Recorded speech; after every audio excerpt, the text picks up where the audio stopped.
Que tal se eu vos disser que setembro não é o fim da temporada de jardinagem, mas o seu grande finale triunfal? Quando a maioria já baixa os braços, os agrônomos soviéticos estavam apenas a começar a aplicar os seus truques mestres. Esqueçam tudo o que sabiam sobre os canteiros que ficam vazios no outono. Hoje, vamos desvendar esses arquivos secretos e de lá retirar as metodologias que permitiam obter colheitas incríveis, mesmo às portas do inverno. Vão surpreender-se com a simplicidade, a lógica e a eficácia destas práticas. Voltemos por um minuto ao passado. Numa época sem grande variedade de fertilizantes e estimulantes de crescimento, e onde cada quilo de colheita valia ouro, os agrônomos da URSS confiavam num profundo conhecimento da natureza, na ciência e na sua astúcia. Os seus métodos não eram magia, mas sim um sistema comprovado e bem calibrado de trabalho com as plantas e o solo. Eles sabiam como fazer a natureza trabalhar a seu favor até ao último dia quente. E são exatamente esses conhecimentos que vamos explorar hoje. Vamos começar pelo essencial. O primeiro e mais importante segredo para uma boa colheita em setembro é mudar o cardápio dos seus vegetais. Muitos, por hábito ou inércia, continuam a fertilizar a horta da mesma forma que em julho, e isso é um erro crasso. Guarde esta regra de ouro para setembro: nada de nitrogênio, ou o mínimo possível.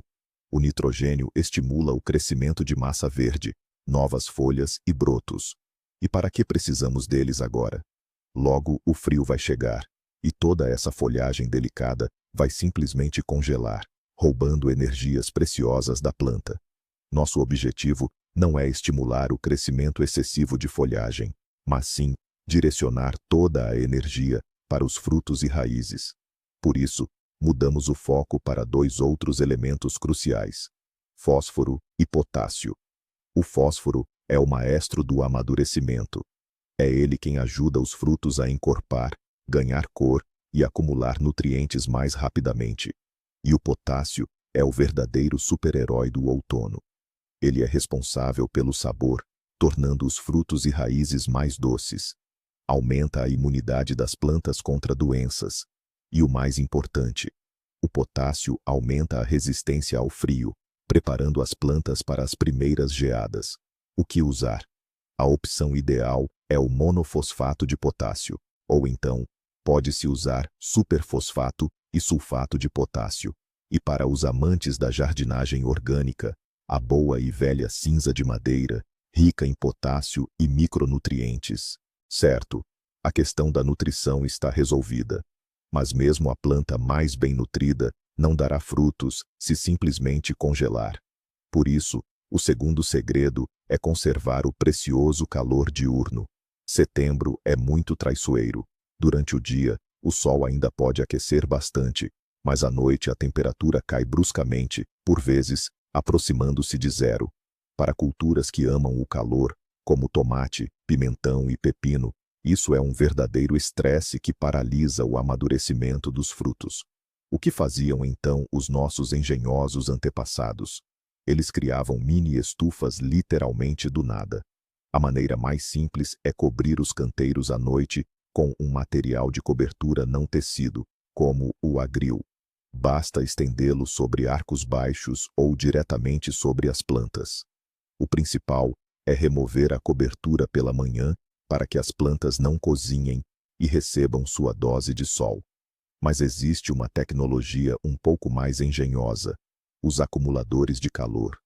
Pegue garrafas plásticas comuns, encha-as com água e distribua-as entre as plantas.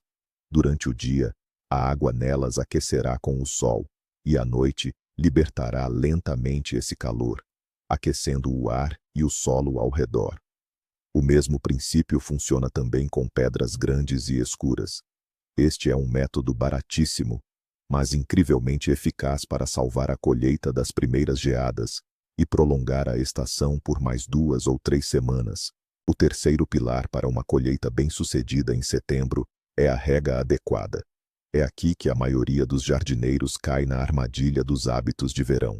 Eles veem a terra seca e continuam a encharcar os canteiros generosamente, como fariam em julho. Isso leva a consequências catastróficas. No outono, o sol já não é tão intenso, a evaporação da umidade do solo é lenta, e as noites tornam-se frias e úmidas.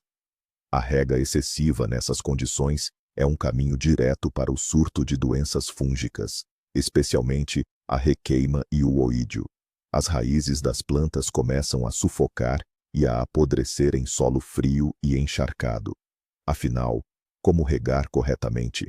Reduza a rega em 2 ou até 3 vezes. Regue apenas pela manhã, para que a camada superior do solo tenha tempo de secar antes da noite. E utilize apenas água morna, que tenha repousado ao sol. Água gelada de poço é um choque para o sistema radicular, o que retarda todos os processos. O principal indicador é o estado do solo a uma profundidade de 5 a 7 centímetros. Se estiver úmido, você pode tranquilamente adiar a rega. Lembre-se, em setembro, é melhor regar um pouco menos do que regar em excesso.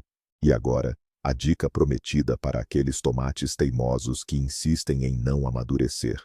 Você provavelmente já se deparou com esta situação. Seus pés de tomate estão carregados de frutos verdes, o fim de setembro se aproxima e eles, claramente, não dão sinais de que vão amadurecer. É claro que você pode colhê-los ainda verdes e deixá-los amadurecer numa caixa, mas o sabor não será o mesmo. Agrônomos soviéticos, no entanto, sabiam como fazer os tomates amadurecerem diretamente no pé. A técnica é conhecida como seca artificial ou método de estresse. Quando a planta sente que sua sobrevivência está em risco, ela instintivamente direciona todas as suas forças para garantir a descendência, ou seja, para o amadurecimento acelerado das sementes dentro dos frutos. E o amadurecimento das sementes e o avermelhamento do tomate são processos diretamente interligados. Como aplicar essa técnica? Existem algumas maneiras. A mais simples: com cuidado, segure a base do caule da planta e puxe-a levemente para cima, como se estivesse tentando arrancá-la. Você ouvirá um leve estalo. São as pequenas raízes absorventes se rompendo. São elas as responsáveis pela absorção de água e nutrientes. Pronto! Agora a planta recebe menos água e pensa que está enfrentando uma seca. Outra opção é fazer um corte longitudinal no caule, a cerca de 10 centímetros do solo, e inserir um pequeno palito ou um fósforo, para que as bordas não se fechem. O efeito é o mesmo. Em apenas uma semana, você verá seus tomates começarem a amadurecer em massa. Acha que a época dos pepinos termina em agosto? Engana-se. Se os seus pés de pepino amarelaram e a colheita diminuiu consideravelmente, não se apresse em arrancá-los. Existe uma forma de os reanimar e obter outra leva, uma colheita outonal, de pepinos crocantes. O segredo está em rejuvenescer o sistema radicular da planta. Com o tempo, a raiz principal envelhece e já não funciona com a mesma eficácia. A nossa tarefa é fazer a planta desenvolver raízes novas, jovens e ativas. Para isso, retire cuidadosamente as folhas inferiores e amareladas do pé de pepino. Em seguida, solte delicadamente a videira da treliça e enrole a parte desnuda do caule em círculo no solo, bem na base da planta. Cubra essa parte do caule com terra fértil ou composto, deixando apenas a ponta com as folhas jovens e as flores exposta, e regue bem com água morna. Em apenas uma semana, da parte enterrada do caule, começarão a brotar novas raízes. Serão estas que darão à planta um novo fôlego. As novas energias serão direcionadas para a formação de novos pepinos, que poderá colher com satisfação quase até as primeiras geadas. Passamos agora para os nossos queridos pimentões e berinjelas, plantas que amam o calor. Em setembro, seu principal problema é uma certa ganância. Eles tentam até o último minuto produzir novas folhas, novas flores e frutinhos minúsculos, mas nós sabemos muito bem que esses novatos não terão a menor chance de amadurecer, e enquanto isso, sugam uma energia colossal da planta-mãe. Por isso, em setembro, nossa principal tarefa é fazer com que pimentões e berinjelas se concentrem nos frutos que já têm. Para isso, pegamos a tesoura de poda e agimos com decisão, mas com inteligência. Removemos sem pena todas as flores novas e os frutos mais pequenos e, obviamente, sem futuro. Beliscamos as pontas de todos os brotos para interromper seu crescimento em comprimento. Também tiramos algumas folhas inferiores, especialmente aquelas que sombreiam os frutos. A luz solar que atinge os pimentões e as berinjelas acelera significativamente seu amadurecimento e melhora o sabor. Essa poda é um sinal para a planta. Chega de crescer, é hora de entregar a colheita. Toda a seiva e nutrientes são redirecionados para os frutos restantes, e eles começam a encher e a ganhar cor literalmente diante dos nossos olhos. Agora, vamos nos aprofundar um pouco mais e falar sobre os vegetais de raiz. Cenouras, beterrabas e daikon. É precisamente em setembro que chegam ao seu período mais crucial. Nesta fase, eles interrompem o crescimento ativo da folhagem e começam a acumular intensamente massa e açúcares nas suas raízes. A nossa tarefa é ajudá-los neste processo, e é aqui que entra em cena um fertilizante muito simples, mas incrivelmente eficaz: o boro. É precisamente o boro que se encarrega de transportar os açúcares das folhas para as raízes. Quando há falta de boro, as cenouras e beterrabas podem crescer aguadas, sem sabor, e até desenvolverem cavidades internas. Como resolver este problema? É muito simples. Vamos precisar de ácido bórico, que pode ser adquirido em qualquer farmácia ou loja de jardinagem. Para preparar a solução, basta diluir apenas 2 gramas, o equivalente a cerca de meia colher de chá, em 10 litros de água morna. Com esta solução, faremos uma aplicação foliar, ou seja, vamos pulverizar diretamente as folhas. É preferível fazer esta aplicação ao fim da tarde ou em dias nublados. Este simples procedimento, realizado no início de setembro, vai impulsionar significativamente a doçura dos seus vegetais de raiz, torná-los mais saborosos e garantir uma excelente conservação para o armazenamento de inverno. E a rainha do outono, o repolho, como está? Em setembro, ela se dedica a formar e adensar as suas cabeças. É nessa época que quem cultiva na horta costuma enfrentar 2 problemas principais. Ou as cabeças ficam moles e frouxas, ou racham devido ao excesso de umidade após as chuvas de outono.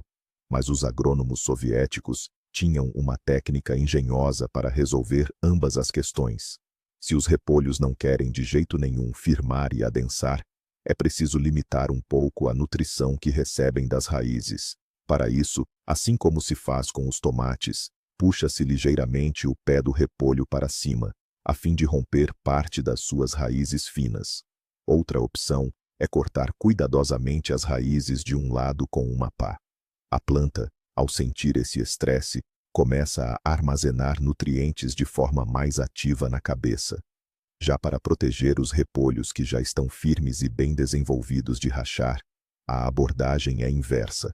Garantir um fluxo constante, mas moderado, de umidade, sem aquelas variações bruscas.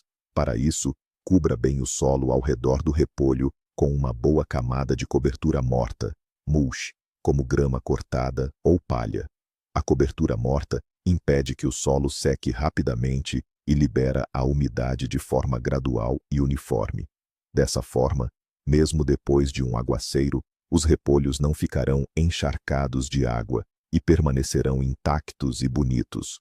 Não nos esqueçamos do morango, a nossa doce fruta vermelha, ou, para ser mais preciso, a Fragaria ananassa.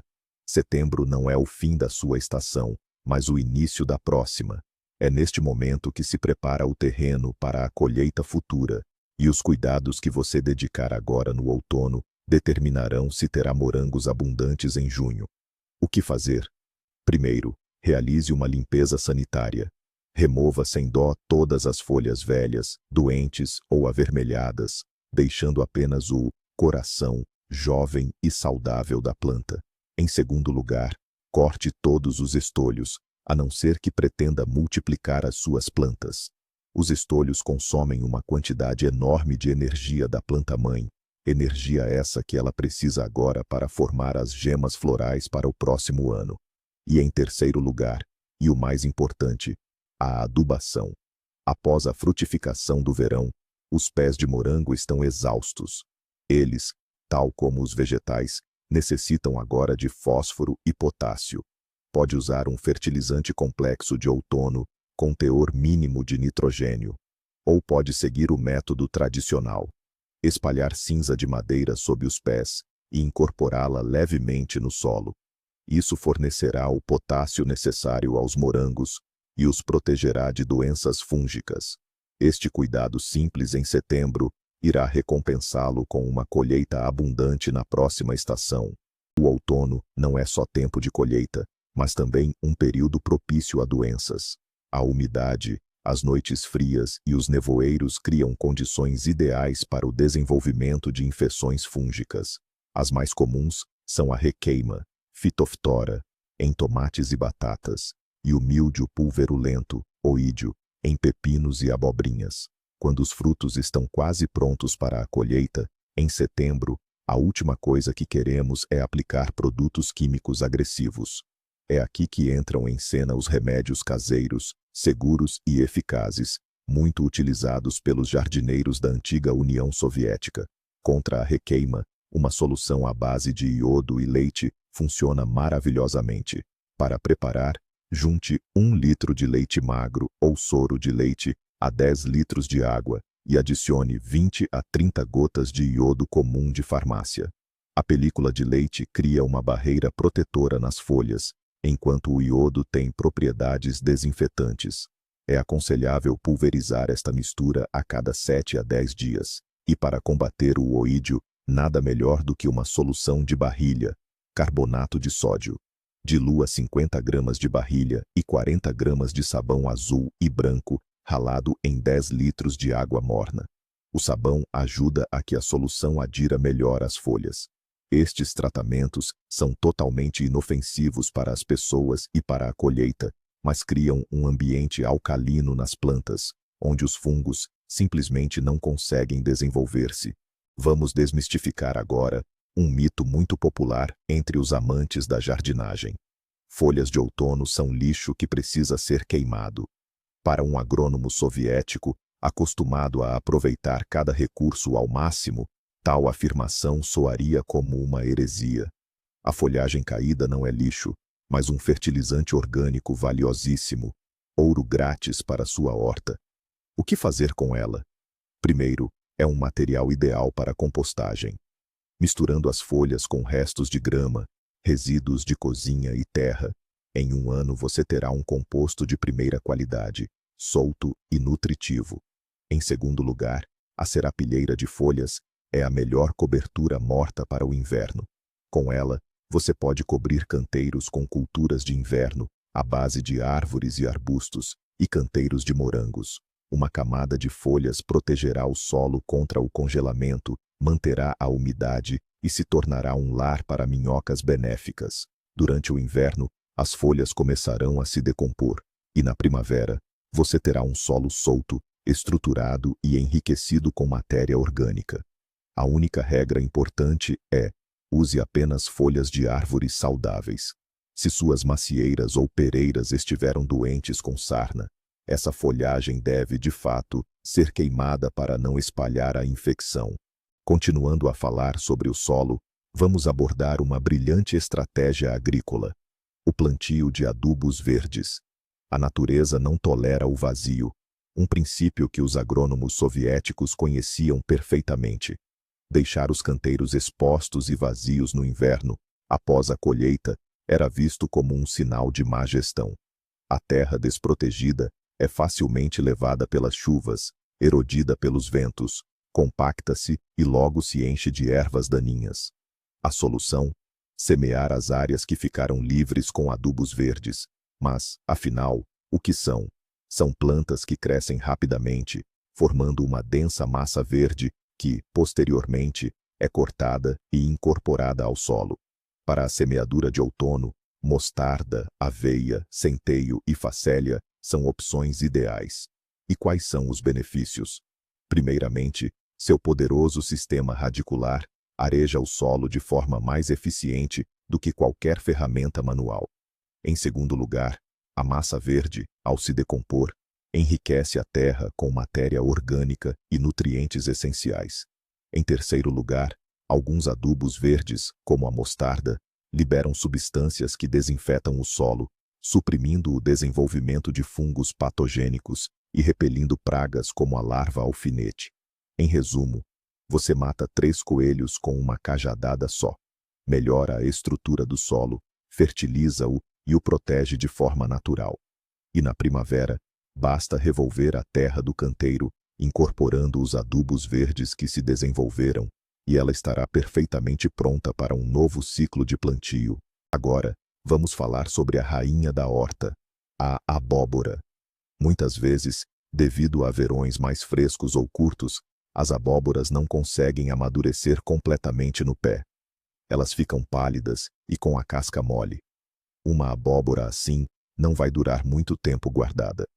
Como podemos acelerar esse processo e ajudá-las a ganhar cor e doçura?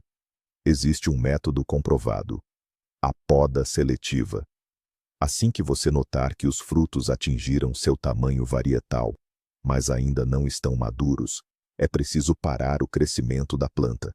Para isso, pinçamos a ponta do caule principal, deixando de 3 a 4 folhas após a última abóbora.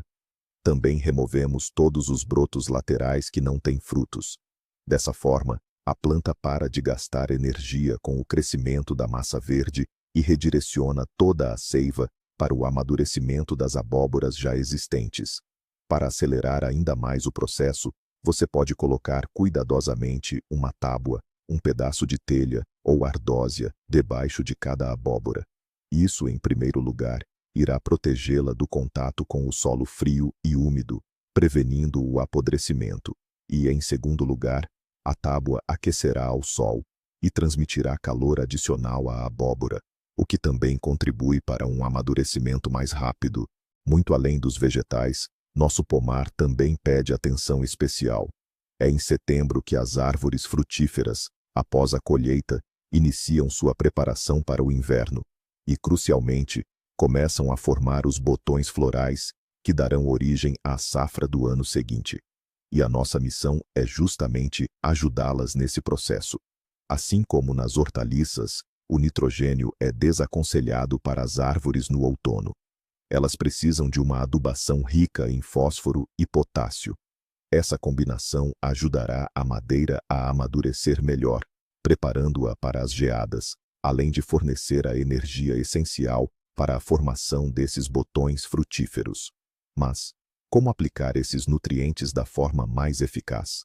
A simples aplicação superficial é pouco eficaz, pois o fósforo tem uma penetração muito lenta no solo. Um método comprovado é a aplicação localizada. No perímetro da copa da árvore, onde se concentram as raízes mais ativas na absorção de nutrientes, faça várias perfurações ou furos no solo, com cerca de 30 a 40 centímetros de profundidade. Isso pode ser feito com um pé de cabra ou um perfurador de solo. É nesses orifícios que se depositam os grânulos de superfosfato e sulfato de potássio, que depois devem ser bem regados com água. Dessa forma, os fertilizantes atingem diretamente a zona das raízes, no solo, sendo absorvidos pela árvore de forma muito mais eficiente. Essa recarga de outono é o melhor investimento que você pode fazer para garantir uma farta colheita de maçãs ou peras no próximo ano. Aqui vai uma dica importante, e talvez pouco óbvia, sobre o plantio de alho de inverno. Todos sabem que se planta no outono, mas qual a altura exata? Um erro aqui pode comprometer toda a sua colheita. Se plantar cedo demais, o alho germinará e soltará folhas verdes que congelarão no inverno, enfraquecendo o bulbo. Se plantar tarde demais, os dentes não terão tempo de criar raízes antes das geadas e podem congelar ou apodrecer. Os agrônomos soviéticos não consultavam o calendário lunar. Eles observavam a natureza e o termômetro. O momento ideal para plantar alho é quando a temperatura do solo a uma profundidade de 5 centímetros, baixa para 10, 12 graus Celsius e se mantém assim por alguns dias. Isso significa que o alho terá aproximadamente 3 a 4 semanas para se desenvolver antes das geadas mais fortes. Nesse período, ele conseguirá desenvolver um sistema radicular robusto, mas sem emitir as hastes verdes. Como determinar esse momento sem um termômetro de solo? Observe as árvores. Assim que as folhas das bétulas começarem a cair em massa, é um sinal claro de que o solo atingiu a temperatura ideal e é a hora de plantar o alho. Vamos revisitar o tema da cinza. Já a mencionamos como fonte de potássio, mas em setembro ela ganha outra função, igualmente crucial. A cinza não é apenas um adubo, é também um excelente corretivo de acidez do solo, um preventivo eficaz contra doenças fúngicas e um repelente natural para certas pragas. No outono, após a colheita, especialmente em canteiros onde cresceram culturas que preferem solos ácidos ou onde você notou musgo, é muito benéfico fazer um polvilhamento com cinza. Basta espalhar uniformemente a cinza de madeira seca sobre a superfície do canteiro. As chuvas de outono e as águas do degelo na primavera irão dissolvê-la gradualmente, levando-a para as camadas mais profundas do solo e normalizando suavemente a sua acidez. Além disso, o ambiente alcalino criado pela cinza é prejudicial aos esporos de muitos fungos patogênicos, como os que causam a hérnia da couve. E o cheiro da cinza também não agrada a lesmas e a alguns tipos de pragas do solo. Assim, este procedimento simples de outono ajuda a resolver várias questões de uma só vez. Nutrir o solo, regular a sua acidez e desinfetar os canteiros para a próxima estação. O nosso jardim é muito mais do que um lugar para cultivar alimentos. É também uma fonte de beleza. E setembro é um mês crucial para cuidar das suas flores perenes, para que suas peônias, flóxis, íris e hemerocallis o recompensem com uma floração deslumbrante no próximo ano. Este é o momento ideal para lhes dar a atenção devida. A principal tarefa de setembro para a maioria das plantas perenes é a divisão e o transplante. Ao longo do verão, as touceiras cresceram bastante, o sistema radicular ficou denso e o centro da planta envelheceu. Se não forem divididas e replantadas, no próximo ano a floração não será tão abundante e as flores serão menores. Como proceder? Com cuidado, desenterre a touceira, procurando não danificar as raízes. Sacuda o excesso de terra. Com uma faca afiada ou uma pá, divida cuidadosamente o torrão em várias seções, ou divisões. Cada divisão deve ter vários brotos saudáveis e um bom sistema radicular. A parte central e envelhecida da touceira deve ser descartada. As jovens divisões obtidas devem ser replantadas em locais novos, previamente preparados. Ao longo do outono, elas terão tempo de enraizar-se bem, e na primavera, brotarão com vigor renovado, presenteando-o com uma floração muito mais potente e vibrante do que a touceira antiga e densa. Cultivar uma colheita abundante é apenas o primeiro passo. A outra metade, não menos importante, é saber como conservá-la. De que adianta ter dezenas de quilos de cenouras e beterrabas, se, em janeiro, elas já estiverem podres ou murchas? O segredo para uma longa conservação reside na preparação adequada do seu porão ou adega, e isso deve ser feito precisamente em setembro, enquanto o espaço de armazenamento ainda está vazio. O primeiro passo é uma limpeza completa. Varra todo o lixo e remova os restos da colheita do ano passado. Em seguida, vem a desinfecção. O método mais antigo e comprovado, vindo dos tempos soviéticos, é a fumigação com pastilhas de enxofre. O fumo da queima do enxofre penetra em todas as fendas, eliminando mofo, fungos, insetos praga e até roedores. Importante: ao manusear as pastilhas de enxofre, é crucial seguir rigorosamente as normas de segurança, pois o fumo é extremamente tóxico.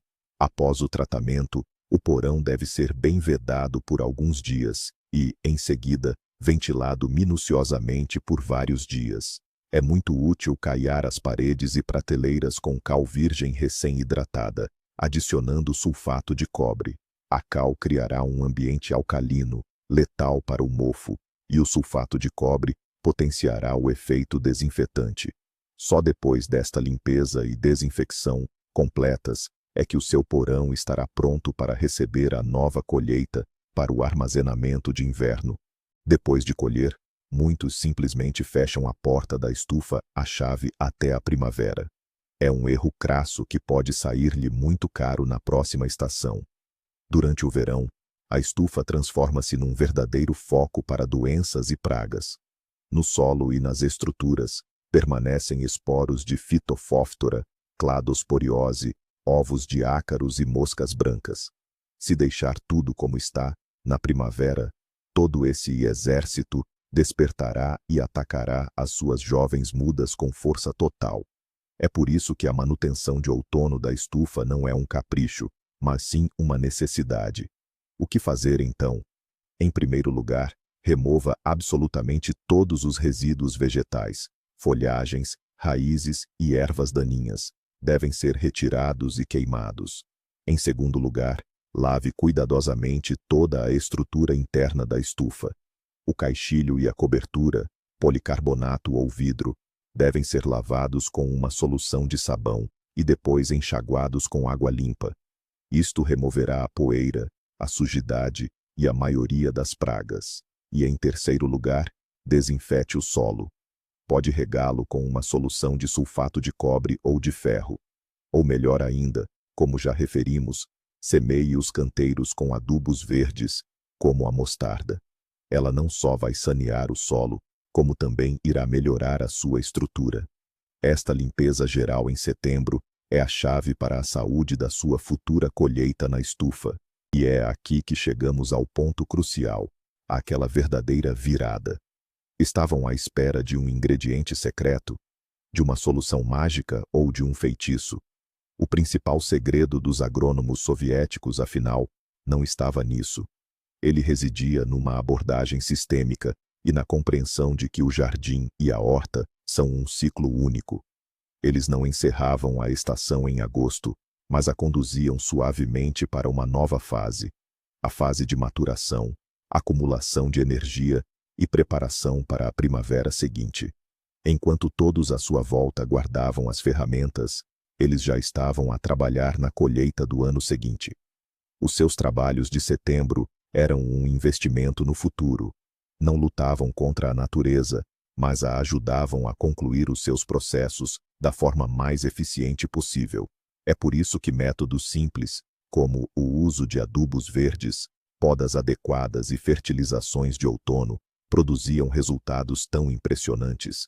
Não era uma ação isolada, mas uma estratégia bem pensada para anos a vir. Então, como podem ver, para ter uma super colheita em setembro, não são precisos produtos caros. São necessários conhecimento, observação e um pouco de trabalho. Os métodos testados e comprovados ao longo de décadas continuam a funcionar hoje, porque as leis da natureza não mudaram. Obrigado por assistirem a este vídeo até ao fim. Se estas dicas foram úteis e aprenderam algo novo, por favor, deixem um like e subscrevam o nosso canal para não perderem outros segredos da horta e do jardim. E agora uma pergunta para vocês. Quais são os vossos truques e dicas comprovados para a horta de outono? Partilhem a vossa experiência nos comentários.